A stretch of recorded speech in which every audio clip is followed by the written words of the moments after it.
Have you ever felt like the more you reflect on life, the harder it becomes to connect with others? Like every time you try to share a deeper thought, you're met with confusion, indifference, or silence.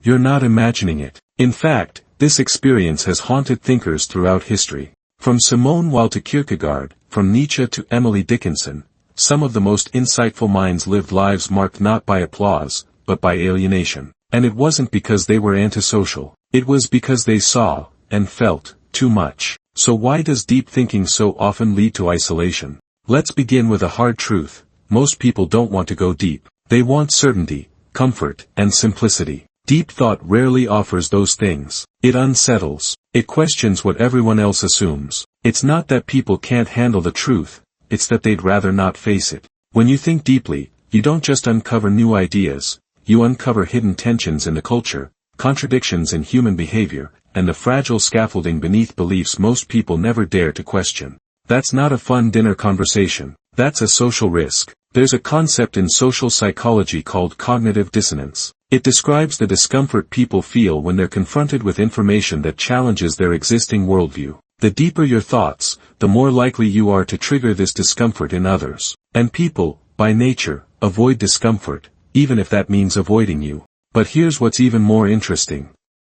When someone excels in sports, people cheer. When someone has money, they're admired. But when someone demonstrates rare intelligence or philosophical insight, they're often dismissed, mocked, or even resented. Why? Because intelligence isn't just impressive, it's threatening. Not physically, but existentially. You see, people define themselves by what they believe. When you question those beliefs, even gently, even without intending to, you're not just disagreeing. You're shaking the foundation of their identity. And for most people, identity feels sacred. This explains why thinkers throughout history weren't simply ignored, they were opposed. Socrates was sentenced to death. Hypatia was torn apart by a mob. Bruno was burned alive, not because they were violent, but because they thought too freely. Of course, things are more subtle today. You're unlikely to be punished physically for your ideas, but socially, that's a different story. Deep thinkers often find themselves excluded from conversations, passed over in group dynamics, or treated as if they're too intense. It's not personal, it's psychological. A 2019 study from the University of Virginia found that people rate others as less likable when those people express uncertainty or nuance in their opinions, even though those are traits of careful, intelligent thinking. And this creates a vicious cycle. The more you think, the lonelier you feel. The more you see, the harder it is to unsee. You begin to feel like you're living in a different mental dimension than most people. One where every conversation feels like small talk. Every interaction feels a bit hollow. So what's the solution?